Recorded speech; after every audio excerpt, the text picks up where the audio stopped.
Hello, everyone, and welcome to this week's episode of the Disney Dining Show. I'm Pete Werner, and this is another one of those reviews that was filmed in the parks, and they didn't do an intro or an outro, so I have to do that here. Charles and Steve got a chance recently to do a full-on review of PizzeRizzo over at Disney's Hollywood Studios. And just a reminder to everybody, as of the time of this recording, it is in seasonal operation, which means it's not always open. And personally, that's a good thing. But let's hear what Steve and Charles think of PizzeRizzo. Hey everyone, Steve Porter here with Charles Boda. Hey, how's it going? We are here to check out our, not our favorite place. No, we're eating at PizzeRizzo, and we usually go pretty harsh on it whenever you see us on the show discussing things. I don't think we have an official review up right now with all of us, so we thought we'd hit it up, and it's important to mention, you've heard us say a lot of negative things about it, but we never go in looking to criticize or looking for a negative experience. Right, we're hoping this will be the best pizza we've ever had. Yeah, I mean, we're Doubt not it. expecting it. But we're still hoping price per value and everything measures up, and that it's a decent place to catch some food. And every place can have a good day or bad day, so each experience is going to be different. So we're going to give it another shot. All right, let's do it.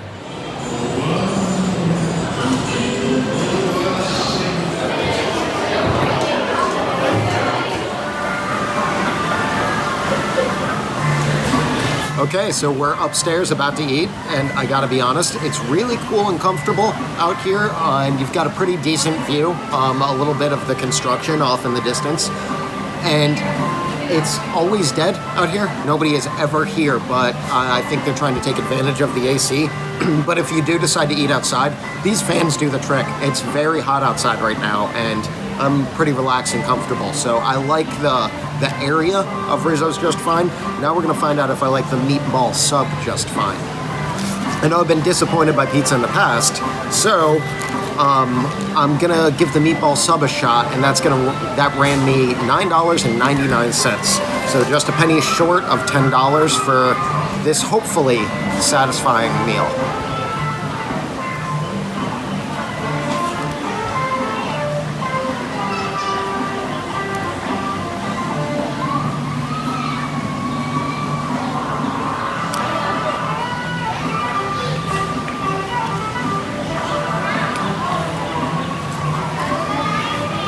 I mean, it's not good, but it's also, it is $10, and I think that my expectations are a little lowered for a Meatball Sub, because one of the things, I love pizza. I'm a huge pizza aficionado. I also love sandwiches. But this bothers me less than the pizza does, because it's very easy to make a really good pizza. I didn't expect the quality in these meatballs to be super high or anything like that, but I mean, it's standard. It's not way worse than you'd expect. And where their pizza drops a ball a lot is the tomato sauce. There's a little bit of sauce here, but there's really not a lot. In fact, one of the critiques I give it is that it's a bit dry. But it's not disgusting. It's not completely awful. But it is definitely on the low end of meatball subs I've ever had in my life. It also comes with a pasta salad, just as the pizzas do. And it's a pasta salad. It's fine. I'll add salt. There's nothing really special about it. But I do like that it's different than the usual fried potato sides that you get everywhere else. But it's also not too overly impressive. So, all in all, I'm not bothered that I spent $10 on it, but I'm not planning on doing it again either. So I got the vegetable pizza for $10.49. It looks a little like a microwavable pizza, personal size. I got mushrooms, onions, peppers, all the good stuff. So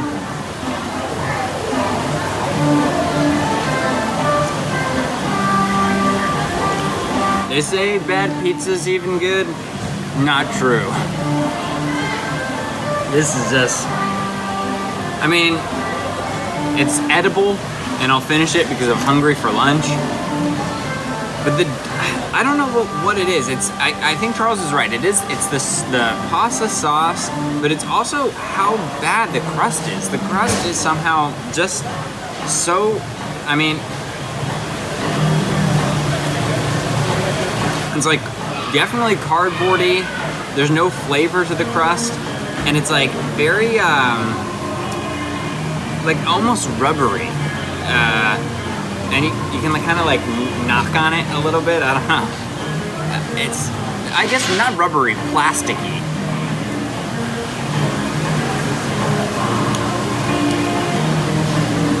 I mean, the vegetables on top help a little bit with giving it a little bit more flavor. I've gotten the cheese pizza in the past, and that's even worse.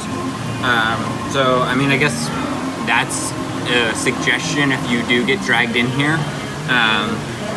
I also got the pasta salad. Haven't tried it yet. Oh, I spilled it everywhere. Well, that's what happens. All right, well, what I have left, let's see. Like Charles said, it's pasta salad. It's fine. I spilled it all over the table. I'm not that upset. But I don't know. I'm not coming back here anytime soon unless it's for work. So it is what it is. All right, so I finished the Meatball Sub, and just to give you an update on how the rest of that went down, you know, it's basically bread and meatballs and a slice of cheese on it. And I stick by what I mentioned earlier. It's not good by any means, but I would definitely get that over any of the pizzas. I think that the bread, while not good, is much better than their dough, which is where you have more expectations, I guess. The roll is just a roll or a bun or whatever, and meatballs and cheese. So, you know, it's all right. I wouldn't do it again, but I would be less angry if somebody brought me here, and I was forced to make a choice. So not high marks, but also, you know, it's not awful. So the last thing on the list for today is I decided to get a dessert just to try it out because I've never had a dessert here. So Steve and I are each going to take a bite of the cannellini. We're not going to eat it Lady and the Tramp style. I know that's what some of you are hoping for at this point, but I'm just going to take a piece off of one of these halves. I'm not sure whether this is a great, you know, midsummer sweet dessert, how that's going to go down, but I'll try and get some chocolate in there as well.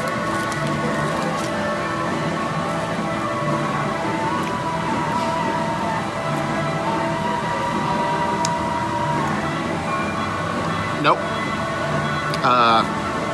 It's sweet. The texture's not great. The flavor's not really great. The only thing it has going for it is that it's sweet. This thing ran like $5, so honestly, $5 I would put as a bit pricey for something like this. If you just want something sweet and sugary, there are other options. There's nothing very unique or specific about it. It's got a crunchy outside crust, some chocolate on top, and then the cannellini filling it's a little rough in texture, and it just tastes sweet. So that's not a standout at all. I'd skip it. All right, so I'm going for a bite. Let's see how it goes.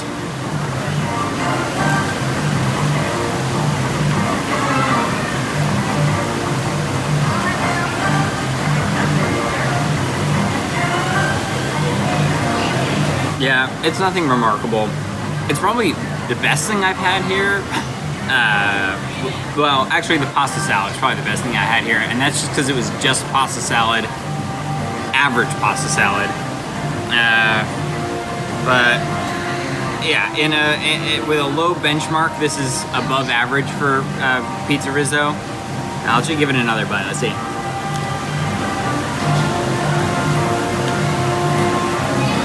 I mean, I'm not on a diet, but it's not worth the calories. I'll just say that. I mean, I would not purchase this. Just don't come here. That's what it is. That's what it comes down to. To give you a recap, also back on the pizza, I didn't finish it. I did eat more than I thought I was going to because I was so hungry. But now I just have a stomach ache. So yeah, just don't come here.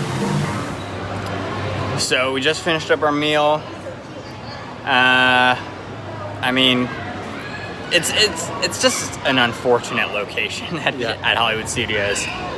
One of the worst parts about it is that it actually is really comfortable in there. Mm-hmm. One of the reasons it's really comfortable is because nobody goes there and there's a lot of space. True. One of the reasons nobody goes there is because the food is terrible. So if they had better food, it would probably be crowded and it wouldn't be as comfortable. So the entire thing is just a paradox of awfulness. Yeah. Well, and the other thing that I am always disappointed with PizzeRizzo when I go inside is the lack of Muppets presence. Yeah. Because it is a Muppets themed location, but like it's very sparse. Like there's some cartoon drawings I noticed, similar to like the Brown Derby, how there's the caricatures, but instead it's in Muppet characters. So there's like that, and there's like other small little touches. But besides that, you would not really even know that it's a Muppet themed quick service location at all. I'm sure many people have gone in here and not even realized it was, besides Rizzo. But I don't know. The rest of the theme is New York Pizzeria, which in Central Florida is not a not a weird thing to come across. Yeah. There are ones within a billion places from here. But. If their theme is going to be just a New York pizza place or whatever, then that's fine. But like, it just feels like they put like a half effort into it. It's like, oh, it's a Muppet themed location, but we only have the budget for like these two small like bulletin boards with Muppet things on them and a couple caricatures of Muppet characters. And besides that, your $300 budget of Muppet, props is blown. It's like, I don't know, it just feels very weird. It seems like they could have invested more into it. It also feels very like, it could just be that it's so empty because no one comes here, but it just feels very like sterile. Like it feels very clean. Like it does feel clean, which is good, but it just feels like empty. I don't know if that makes sense. It was so empty that, and this was actually my favorite time eating here ever. It was so empty that there was a praying mantis on one of the seats and nobody around to notice it. It was like there was like one cast member who like walked by and looked at it just to check and make sure it was still there, as if he had been looking at that praying mantis for like the past 3 hours without it moving. That's the most fun and most satisfied I've ever been here, is like, where did that praying mantis come from? Did somebody bring it? Because if it's from the wild, it had a pretty long trek to make it all the way over here. Impressive. So yeah, that's a way to go, praying mantis. The story of that praying mantis was the only thing that kept me from hating my trip here. Yeah, I mean, I think overall, would you come back? I will. I'll be forced to for some reason, and that's the annoying thing, is at some point we'll have to do another review. True. Like more than 10 people will not hate it and will be like, well, it's been a while, let's give it another chance. And I'm dreading that day because it's not a bad day. This is an average day here. Sure. Unless it's for work, will not be back. It's just not a good place. You'll be back when I'm back. We can't escape this place, but you can. Yeah, we'll probably be doing another, like, flash forward to another review of us doing this in, like, 2 years from now or something, and it'll be like, oh, well, we're back here again, and it's just as awful as always. But anyways, I think that'll do it for this review. Thanks for watching, guys. If you did like the video, and subscribe if you like our channel. Thanks so much for watching. And there you have it. That's their take on PizzeRizzo at Disney's Hollywood Studios. Thanks for being with us. We'll be back with you again next week with another episode of the Disney Dining Show. Have a great week, everybody.